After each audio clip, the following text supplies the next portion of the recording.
Palabra del Señor.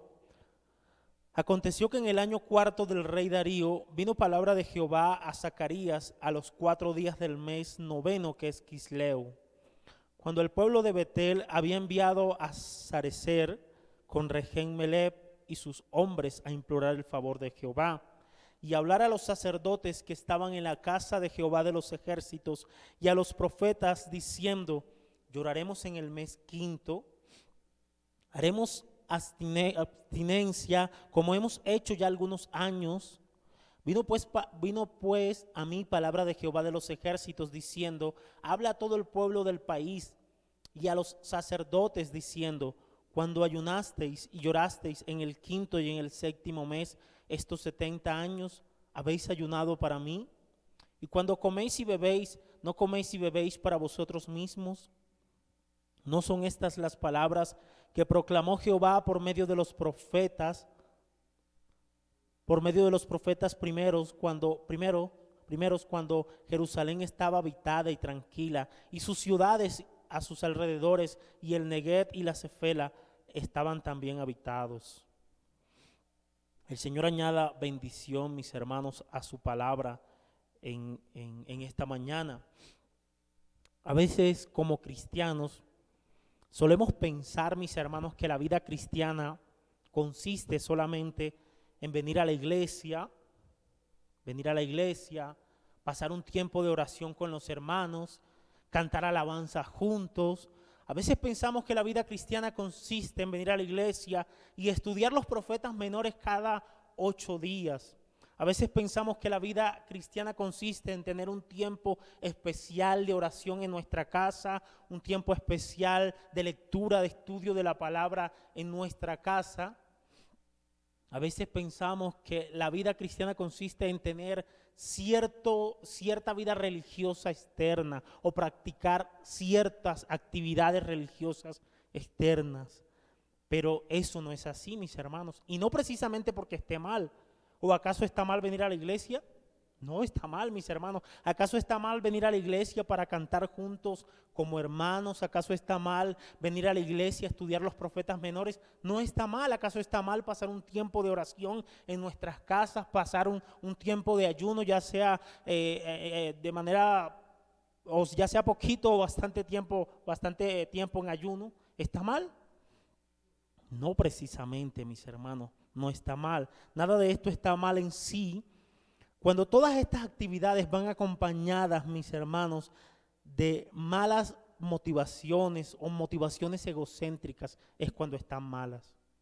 Cuando todas estas prácticas van acompañadas de una mala motivación o de motivaciones egocéntricas, es cuando se hacen malas dichas prácticas. Estas actividades externas, las cuales acabamos de mencionar, carecen de valor, mis hermanos, cuando no se tiene en cuenta la palabra de Dios como regla y como finalidad, la gloria de Dios. Repito, estas actividades religiosas carecen de valor cuando no se tiene en cuenta la palabra de Dios como regla y como finalidad, la gloria del Señor. Carecen de valor, mis hermanos. Estas actividades carecen de valor cuando no van acompañadas de la obediencia a la palabra de Dios, cuando no van acompañadas de la obediencia a Dios. Estas actividades, mis hermanos, carecen de valor cuando solamente practicamos el evangelio dentro de las 4 paredes. Cuando pensamos que el evangelio solamente consiste en hacer ayunos, solamente consiste en tener un tiempo de oración, solamente consiste en tener un tiempo de estudio de la palabra o venir los domingos a estudiar la palabra. Esas actividades carecen de valor cuando solamente practicamos el evangelio dentro de las 4 paredes, pero allá afuera no lo hacemos. Y mis hermanos, el asunto se agrava cuando a veces algunos creyentes ni siquiera practican esas actividades religiosas externas. Ni siquiera tienen un tiempo de oración, ni siquiera tienen un tiempo de estudio de la palabra en sus casas.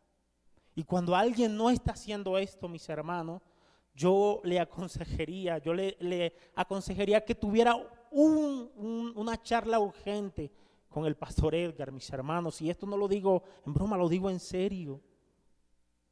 Y no porque tal persona vaya a perder la salvación, no. Ni más faltaba, dirían ustedes, no. Sino más bien porque quizás dicha persona no ha recibido la salvación aún y deberá arrepentirse verdaderamente. El Señor nos ayude y nos dé la gracia, mis hermanos. El Señor nos dé la gracia. Así que con esto en mente quiero llevarlos a estudiar el libro de Zacarías, y mientras vayamos avanzando en el libro de Zacarías capítulo 7, van a darse cuenta cómo la introducción va a tomar sentido, mis hermanos. Versículo 1, ¿qué dice? Dice: aconteció que en el año cuarto del rey Darío vino palabra de Jehová a Zacarías a los 4 días del mes noveno, que es Quisleo. Mis hermanos, lo más posible es que en esta parte, en este versículo, en este capítulo, en este acontecimiento, ya hayan pasado 2 años desde que Zacarías tuvo las visiones. En este momento quizás eso no tenga tanta importancia, pero a medida que avancemos va a cobrar importancia esos pequeños datos. Así que posiblemente, mis hermanos, ya han pasado aproximadamente 2 años desde que Zacarías tuvo las visiones, y faltarían 2 años para que el templo fuera completado, para que la obra del templo se terminara por completo. Así que ¿cuántos años aproximadamente habían pasado, mis hermanos, desde las visiones de Zacarías? 2 años. ¿Cuántos años faltaban para que el templo fuera terminado? 2 años. ¿Y por qué hago tal aseveración? Bueno, miren lo que dice el capítulo 1, versículos 1 y 7 dice la palabra, capítulo 1, versículo 1: en el 8º mes del año segundo, esto no se les olvide, ¿en qué año? En el año segundo de Darío vino palabra de Jehová al profeta Zacarías, hijo de Berequías, hijo de Ido, diciendo, versículo 7, habíamos dicho, sí, versículo 7, dice: a los 24 días del mes 11, que es el mes de Sebat, en el año segundo de Darío, vino palabra de Jehová al profeta Zacarías, hijo de Berequías, hijo de Ido, diciendo. Allí, mis hermanos, aparece el comienzo de las visiones. ¿Cuándo comenzaron las visiones? ¿En qué año? ¿En el segundo año de quién? De Darío. Y el versículo 7, el capítulo 7, versículo 1, ¿qué dice? ¿En qué año llegó la palabra al profeta? Aconteció que en el año, ¿qué? Cuarto. En el 4º año del reinado de Darío. Así que ya habían pasado aproximadamente 2 años. Pero ¿por qué digo que faltaban 2 años para la construcción del templo? Vamos a corroborarlo. Esdras capítulo 6, versículo 15. Qué bueno, mis hermanos, es poder corroborar por las escrituras lo que podemos ir diciendo.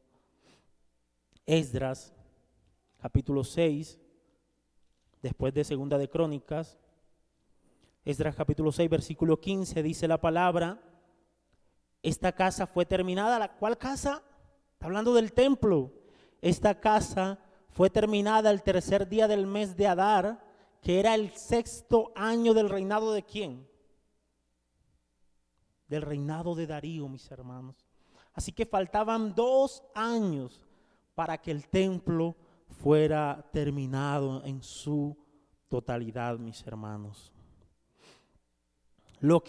Esto ya nos llevó a concluir que el capítulo 1, versículo 1 al 7, versículos 1 y 7 de Zacarías, encontramos que la palabra llegó a Zacarías en el 2º año del reinado de Darío, cuando comenzaron las visiones.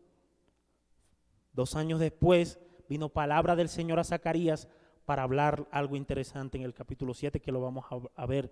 Y 2 años después sería construido el templo. Mis hermanos, es interesante cómo el profeta nos da datos específicos, exactos, de cuándo llegó la profecía. Él nos dice que fue el 4º año del reinado de Darío, a los 4 días ¿de qué? Del mes noveno, lo que aproximadamente, mis hermanos, sería el 4 de diciembre de nuestro calendario.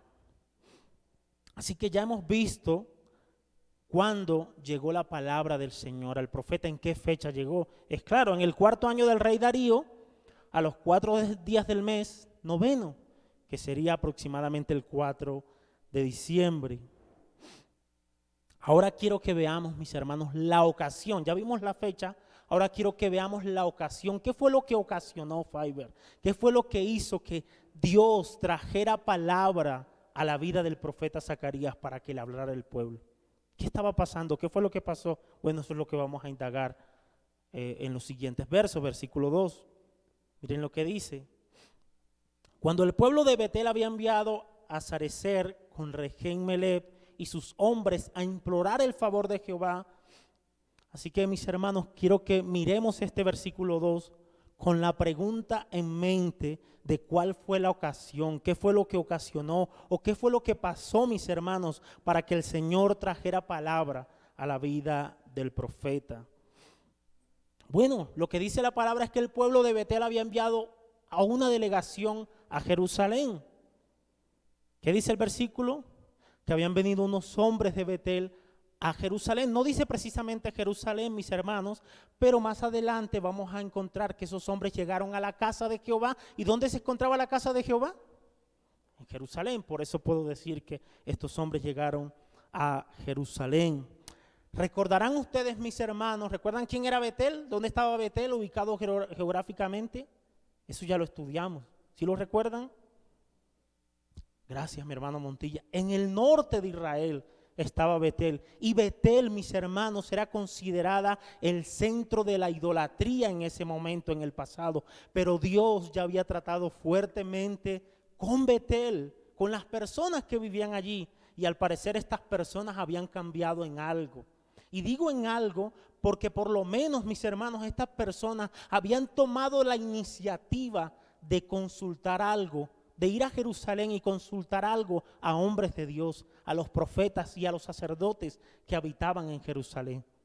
Así que al parecer ya estos hombres habían cambiado en algo, mis hermanos.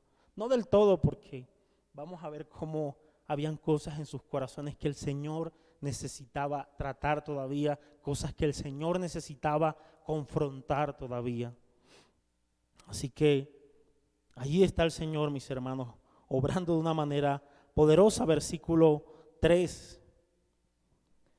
Y hablar a los sacerdotes que estaban en la casa de Jehová de los ejércitos y a los profetas diciendo: lloraremos en el mes quinto, haremos abstinencia como hemos hecho ya algunos años. Así que llega una delegación de Betel. ¿A dónde llega, mis hermanos? A la casa del Señor, donde se encontraba el templo, en Jerusalén. Llega a los profetas, a los sacerdotes, y llegan a hacer una consulta. Esa delegación que viene de Betel viene a hacer una consulta a Jerusalén. ¿Cuál es la consulta? ¿Qué dice el versículo, mis hermanos? Lloraremos en el mes quinto, haremos abstinencia como hemos hecho ya algunos años. Esa es la consulta que esa delegación viene a hacer. Y esto cobra sentido, mis hermanos, o para que esto tenga sentido es necesario tener un contexto histórico en nuestras mentes, porque pudiéramos leerlo y pasar de largo y eso no significaría nada para nosotros.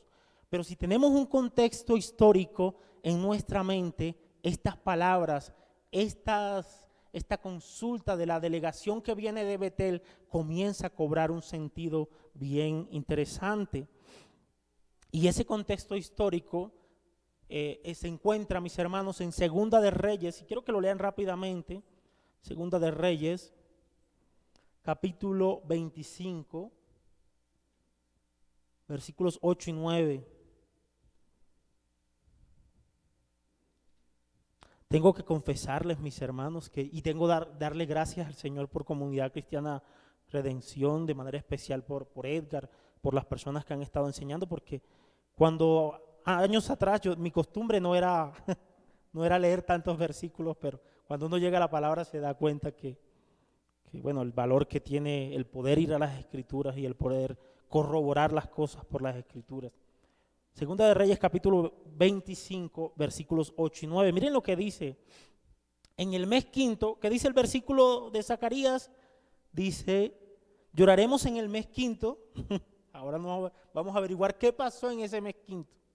Miren, Versículo 8, en el mes quinto, a los 7 días del mes, siendo el año 19 de Nabucodonosor, rey de Babilonia, vino a Jerusalén Nabuzaradán, capitán de la guardia, siervo del rey de Babilonia, y quemó la casa de Jehová y la casa del rey y todas las casas de Jerusalén y todas las casas de los príncipes quemó a fuego. Así que, mis hermanos, el pueblo solía recordar la destrucción del templo y la destrucción de Jerusalén en el mes quinto. La pregunta es, mi hermano Montilla, ¿de qué manera el pueblo recordaba esa fecha?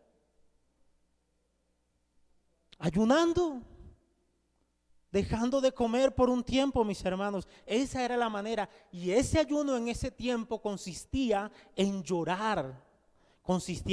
De hecho ellos se vestían de luto, se vestían de negro, rasgaban sus vestidos y se echaban tierra en la cabeza. Era todo un ritual, mis hermanos.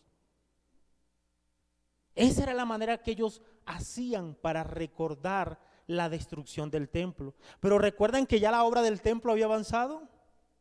Lo que les había dicho, recuerden que ya faltaban 2 años para que el templo se terminara.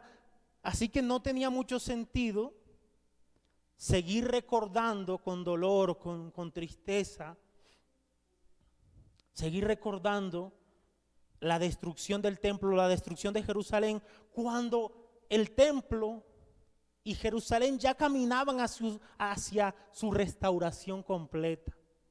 ¿Notan cómo cobra sentido aquellos datos que ya recibimos?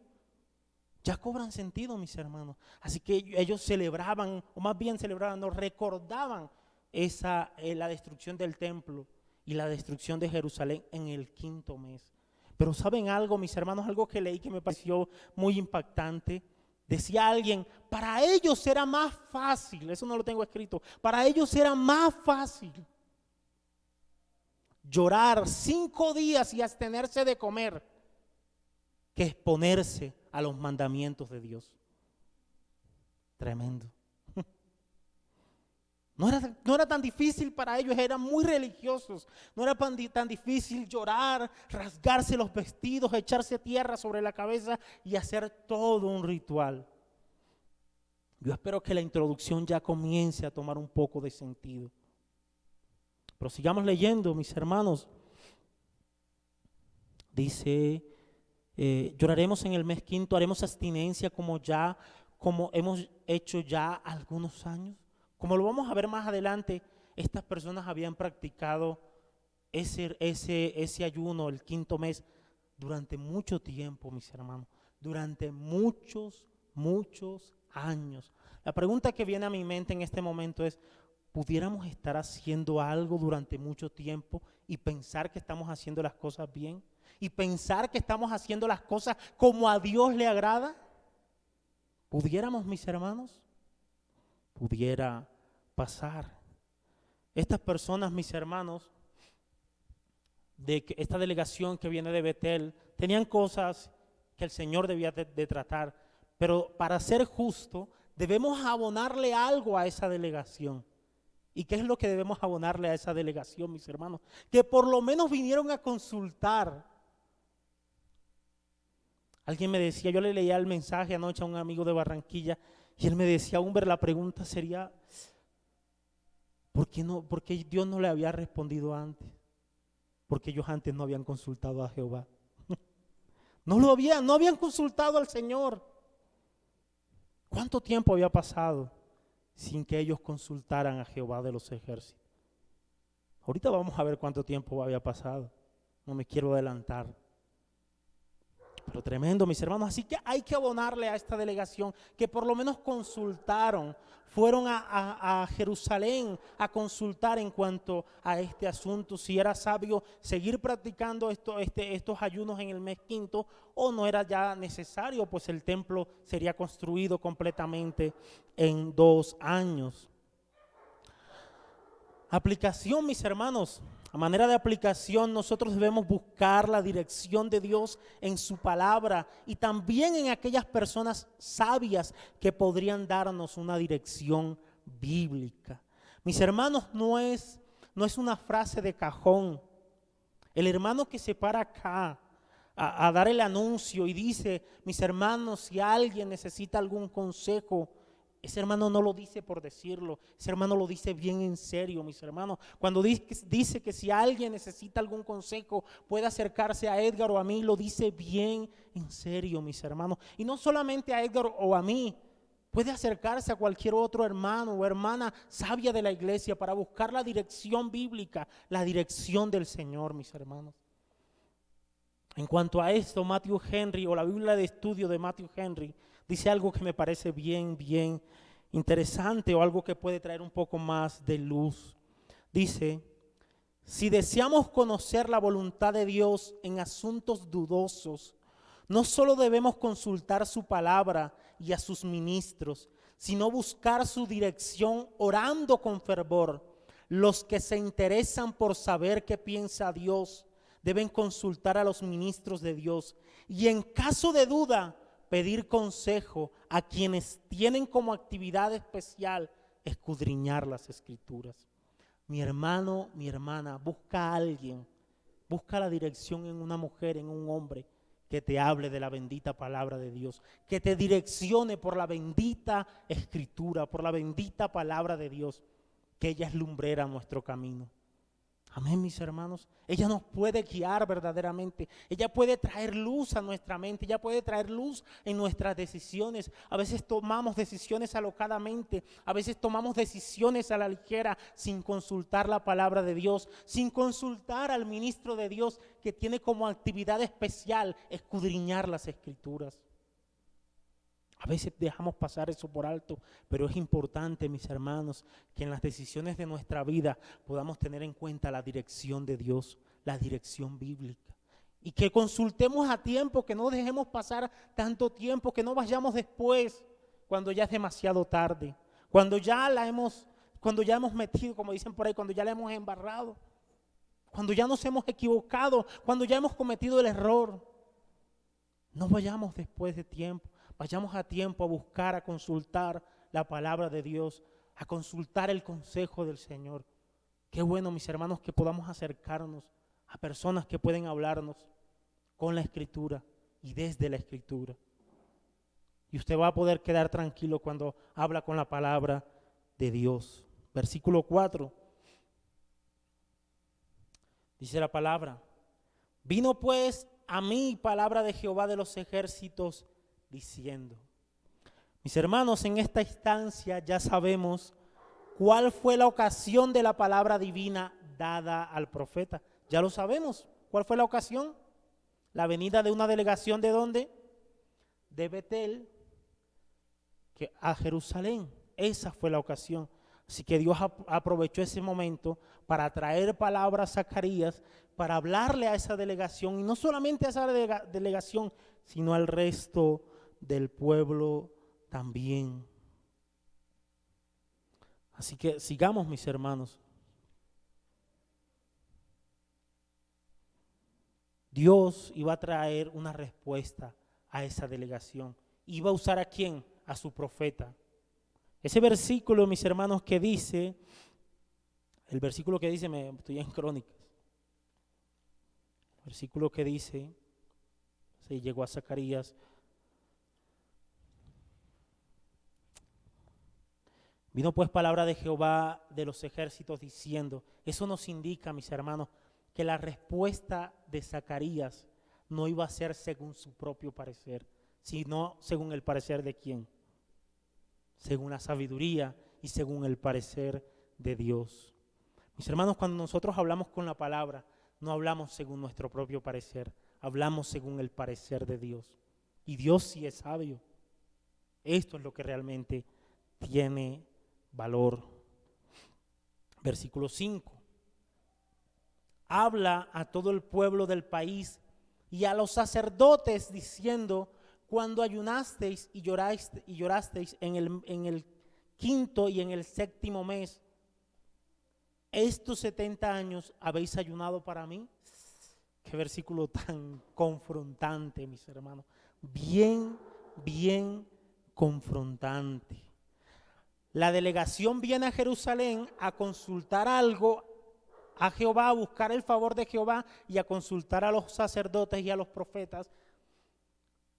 Pero la respuesta del Señor no solamente va dirigida a la delegación de Jerusalén, sino a todo el país, incluyendo a los sacerdotes. Y miren lo confrontante que es. Habla a todo el pueblo del país y a los sacerdotes diciendo, cuando ayunaron y lloraron en el 5.º mes, ya sabemos qué sucedió en el 5.º mes, ¿cierto? ¿Qué recordaba el pueblo en el 5.º mes? La destrucción del templo y la destrucción de Jerusalén. Pero también se menciona el 7.º mes. O sea que no solamente ayunaban en el 5.º mes recordando la destrucción del templo y de Jerusalén, sino que lo hacían en el 7.º mes. Y en el 7.º mes, mis hermanos, recordaban la muerte de un hombre llamado Gedalías, un gobernador en Judá, un gobernador que había sido puesto por Nabucodonosor. Cuando el pueblo fue arrasado, algunas personas quedaron allí en la tierra.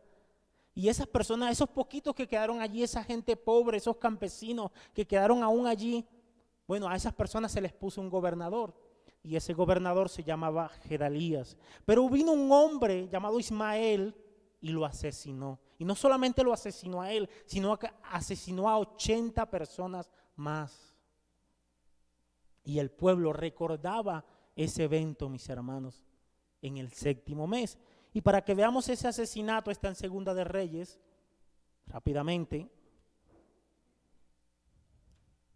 25:25, mire lo que dice. Dice, mas en el mes que 7.º vino Ismael, hijo de Netanías, hijo de Elisama, de la estirpe real, y con él 10 varones, e hirieron a Gedalías y murió, y también a los de Judá y a los caldeos que estaban con él en Mizpa. Tremendo, mis hermanos. Así que el pueblo recordaba también ese asesinato de esas personas allí en el 7.º mes. ¿De qué manera lo recordaba? Ayunando. ¿En qué consistía ese ayuno? No solamente en abstenerse de comer alimentos, sino, mis hermanos, también en llorar, en vestirse de luto, en rasgarse los vestidos, en echarse tierra en la cabeza. Era, como les decía ahorita, era todo un ritual. ¿Y durante cuánto tiempo hicieron esto, mis hermanos?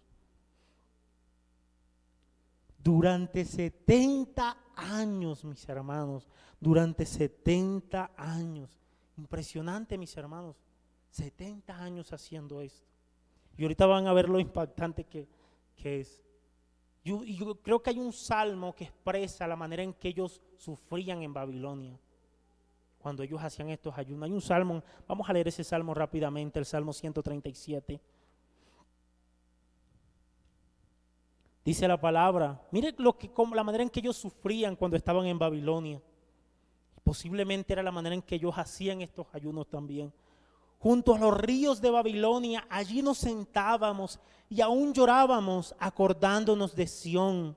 Sobre los sauces en medio de ella colgábamos nuestras arpas, y los que nos habían llevado cautivo nos pedían que cantáramos, y los que nos habían desolado nos pedían alegría, diciendo, cantadnos alguno de los cánticos de Sión. ¿Cómo cantaremos cánticos de Jehová en tierra de extraños?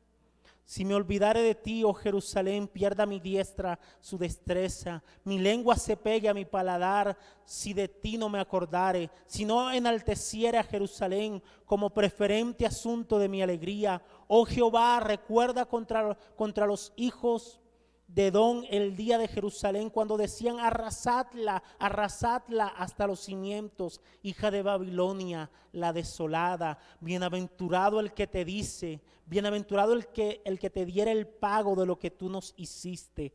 Dichoso el que tomare y estrellare tus niños contra la peña. Esa es una muestra, mis hermanos, del sufrimiento que estas personas estaban experimentando.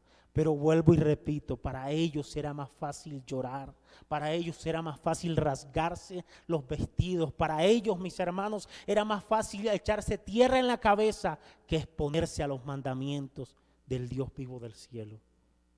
Para ellos era más fácil. Y allí donde viene la pregunta. Miren la pregunta confrontante del profeta, o más bien del Señor a través del profeta. ¿Habéis ayunado para mí? 70 años ayunando, mis hermanos. El quinto y el séptimo mes, recordando esos eventos desastrosos. 70 años. Y ahora, después de tanto tiempo, vienen a consultar al Señor. Y el Señor, a través del profeta, le dice: ¿habéis ayunado para mí? ¿Qué creen ustedes? ¿Qué creen, mis hermanos? Interesantemente, había un solo ayuno instituido por el Señor. ¿Y saben qué? No era ninguno de estos dos. No era ninguno de estos dos. Estas personas habían autoimpuesto esta práctica, estos dos ayunos, el del quinto y el del séptimo mes. Por lo tanto, no lo hacían para el Señor, mis hermanos, lo hacían para complacerse ellos mismos, lo hacían para ellos. Por eso les digo, ¿puede alguien estar haciendo durante tanto tiempo algo que no es la voluntad de Dios? Sí. Y Dios los está confrontando. Dios está confrontando sus corazones. Quizás ellos vengan con una presentación externa de rituales religiosos, pero Dios mira más el corazón nuestro. Dios mira el corazón de estas personas y examina cuál es la motivación de ellos. Y les pregunta: ¿habéis ayunado para mí? Ellos no lo habían hecho para Dios, mis hermanos. Lo habían hecho para complacerse. Lo habían hecho para ellos mismos, no para la gloria de Dios. Hay un comentario exegético de la Biblia que dice lo siguiente: ¿habéis ayunado para mí? No, dice el comentario, fue para complaceros a vosotros con el hipócrita culto a tu voluntad. Si hubiera sido para mí, no solo os hubierais abstenido de alimentos, sino también de vuestros pecados. Fuerte, mis hermanos. El comentario exegético dice: si ellos lo hubieran hecho para Dios, no solo se hubieran abstenido de comer, sino que también se hubieran abstenido de pecar contra el Señor. Pero no lo hicieron. Siguieron pecando.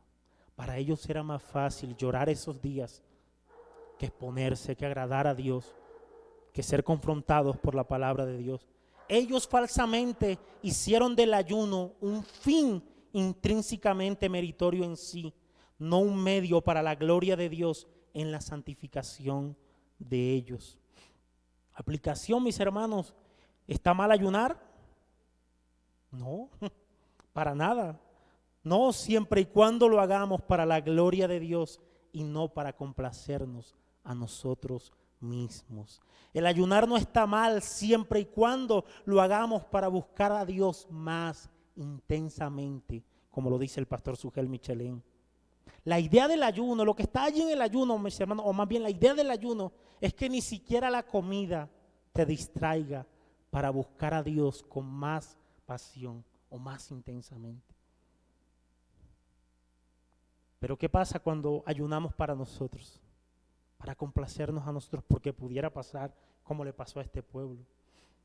Y no pretendo, mis hermanos, tocar el tema del ayuno, pues este es un mensaje positivo y quizás no se presta para tocarlo, el tema del ayuno. No podemos abarcarlo. Simplemente quiero traer esa pequeña aplicación. Y quiero traer una pequeña aplicación más. No es suficiente llorar. No es suficiente gritar, mis hermanos. No es suficiente pedir perdón. No es suficiente confesar nuestros pecados. No es suficiente vestirse de cilicio. No es suficiente rasgarse los vestidos. No es suficiente echarse tierra como esas personas lo hacían. No es suficiente. Es necesario, como dice Proverbios capítulo 28, versículo 13, el que encubre sus pecados no prosperará, mas el que los confiesa y se aparta alcanzará misericordia. Es necesario confesar, pero también es necesario ¿qué? Apartarse del pecado. Porque pudiéramos pasarnos la vida confesando y confesando. La pregunta es: ¿te estás apartando de tu pecado? Nos estamos apartando del pecado, de aquellas cosas que no honran al Señor, de aquellas cosas que no agradan al Señor, mis hermanos. Esa sería la pregunta. ¿Lo estamos haciendo? El Señor nos ayude. Y no se nos olvide que Dios se regocija más en la obediencia que en los sacrificios. Dios se alegra y se regocija más en la obediencia de sus hijos que en los sacrificios de estos. Versículo 6. Y se sigue poniendo más confrontante el asunto, mis hermanos. Miren lo que dice: y cuando coméis y bebéis, ¿no coméis y bebéis para vosotros mismos? Interesante. Esta es una pregunta retórica que exigía una respuesta obvia. Era obvio que el pueblo no solo se abstenía de alimentos para complacerse a ellos mismos, sino que también comían y bebían para su propio goce y no para la gloria del Señor. Ellos no solamente ayunaban para complacerse a ellos mismos, ellos también comían para su propia gloria. Porque a veces pensamos que solamente el ayunar debe ser hecho para la gloria de Dios y no el comer. Pero también el comer, mis hermanos, entre muchas otras cosas más, o más bien entre todas las cosas, deben ser hechas ¿para quién? Para la gloria del Señor, como para agradar al Señor, como para el Señor, como cierto texto de la palabra lo dice. Así que cuando coméis y bebéis, no coméis y bebéis para vosotros mismos. Fuerte, mis hermanos, Dios está confrontando a esta delegación, pero también está confrontando a todo el pueblo que había hecho prácticas que no habían sido instituidas por el Señor, que habían sido puestas por ellos mismos. Y me parece gloriosa, mis hermanos, la manera en que Dios trata con el pueblo, la manera en que Dios trata con el pueblo. Noten, mis hermanos, que viene una delegación de Betel a Jerusalén y vienen a consultar algo, pero al mismo tiempo viene con una presentación, con una carta de religiosidad. Pero Dios no mira esa carta de religiosidad, Dios mira el corazón y confronta cuáles son las intenciones que tenía este pueblo, cómo estaba su corazón delante del Señor. Y Dios confronta su pecado de una manera bien fuerte. Aplicación: ¿cómo está tu carta de presentación religiosa? ¿Bien depurada, como en ocasiones dice el pastor Edgar? ¿Bien depurada, mis hermanos? Solamente, sin ir acompañada de obediencia. ¿Cómo está tu corazón? ¿Cómo está tu obediencia a Dios? ¿Cómo están las intenciones de tu corazón? ¿Haces las cosas con pasión y amor a Dios y para su gloria? O como lo decía Edgar esta mañana en la oración, ¿o haces las cosas de una manera mecánica porque así lo aprendí a hacer? Porque me enseñaron desde pequeño a hacerlo de esa manera, porque ya llevo muchos años en la iglesia y me enseñaron a hacerlo de una manera mecánica, o lo estás haciendo para la gloria de Dios.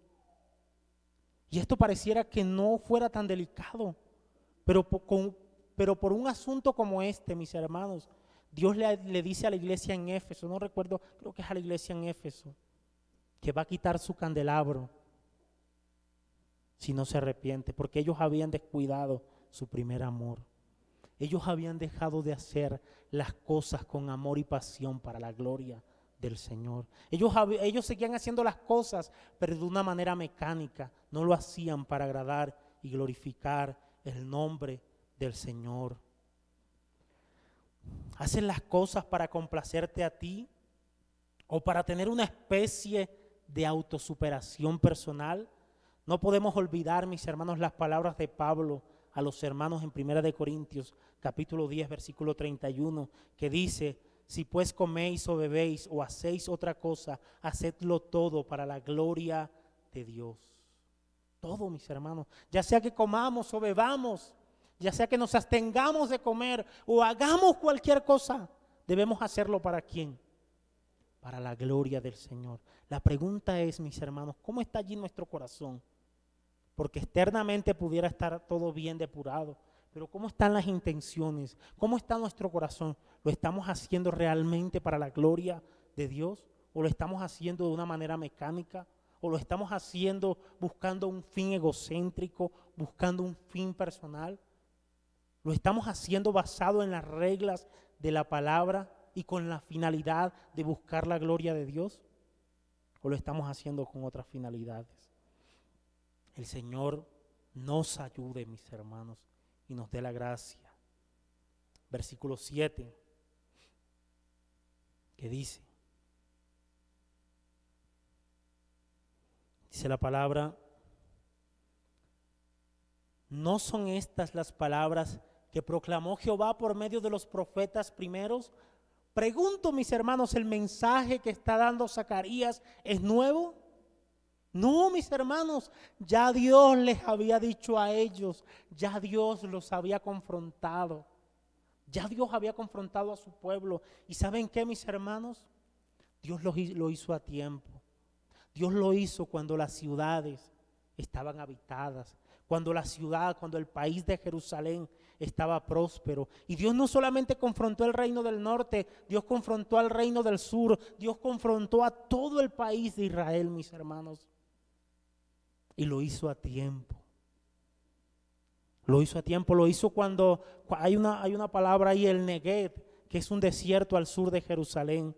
Lo hizo cuando esa región estaba habitada, o cuando la Cefela, que son unas colinas al sudeste de Jerusalén, cuando esos lugares estaban habitados. En ese momento, a tiempo, en el pasado, Dios lo hizo. Dios trajo palabra a ellos, y Comunidad Cristiana Redención es testiga de eso. Y todos aquellos que han seguido el estudio de los profetas menores son testigos de eso. Nosotros somos testigos que Dios le dijo a ese pueblo que para él era más agradable el obedecer que los sacrificios. Misericordia quiero, ¿recuerdan? Y no sacrificio. Nosotros somos testigos de que Dios, la hipocresía de este pueblo fue tan tremenda que Dios llegó a aborrecer sus sacrificios. Dios llegó a aborrecer los sacrificios que ellos realizaban para Él. Nosotros somos testigos, mis hermanos, de que Dios le habló al pueblo a tiempo. Y Dios nos está hablando a tiempo. Dios nos está pidiendo que nos arrepintamos. Dios nos pide que nos arrepintamos a tiempo, mis hermanos. Dios lo dice a tiempo, no fuera de tiempo. Y como diría el pastor Salvador Gómez, no arrepentirnos cuando Dios nos pide que nos arrepintamos es un desafío a la soberanía de Dios. Yo te pregunto, mi hermano, mi hermana, ¿quisieras tú desafiar la soberanía de Dios? ¿Quisieras tú desafiar al Dios del universo y no atender a su llamado de arrepentimiento y continuar en el pecado y continuar en la terquedad? ¿O más bien quisieras tú, humillado delante del trono de la gracia, ir y decirle al Señor que te ayude y arrepentirte y confesar, pero no solamente confesar nuestros pecados, sino apartarnos de ellos? Estas palabras eran bastante confrontantes para el pueblo.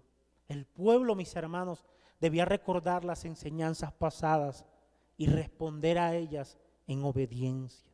Eso era lo que debía hacer el pueblo. Pero no lo habían hecho, mis hermanos. Y ya sabemos, nosotros también. Nosotros no solamente somos testigos como iglesia, porque hemos estudiado los libros, los profetas anteriores del exilio. Nosotros no somos testigos solamente de que Dios les habló. Nosotros somos también testigos de las consecuencias devastadoras que hay cuando alguien no atiende a la voz de Dios. ¿Sí o no? Nosotros somos testigos cómo el pueblo desobedeció la voz de Dios, cómo el pueblo no atendió a la voz de Dios. Pero somos testigos de las consecuencias que vinieron. Esos pueblos que un día estuvieron habitados, mis hermanos, fueron devastados, fueron desolados, porque vinieron los asirios y los destruyeron, porque vinieron los babilonios y los destruyeron. ¿Y quién envió los asirios, mis hermanos? ¿Quién envió a los babilonios? El Dios que controla todas las cosas.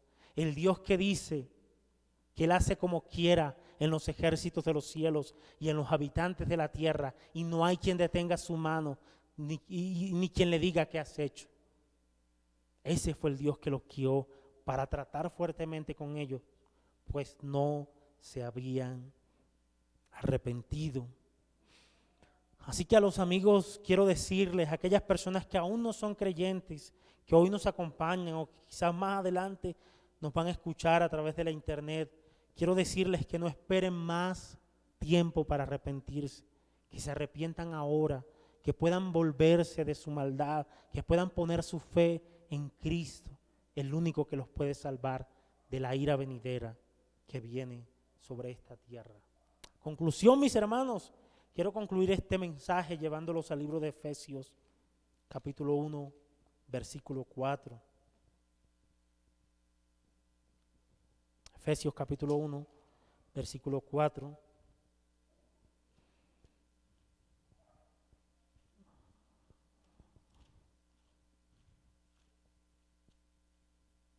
Miren lo que dice la palabra. Versículo 4. Según nos escogió en Él, ¿en quién, mis hermanos? ¿De quién está hablando Efesios? En Cristo.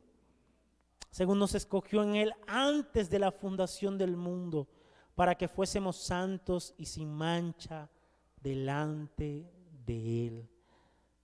Mis hermanos, fuimos escogidos en Cristo, no para vivir una vida desordenada, no para vivir una vida de religiosidad solamente.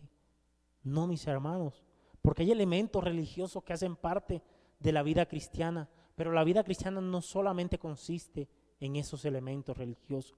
Esos elementos religiosos, como decíamos en la introducción, deben ir acompañados de la obediencia a Dios, de la obediencia a la palabra de Dios.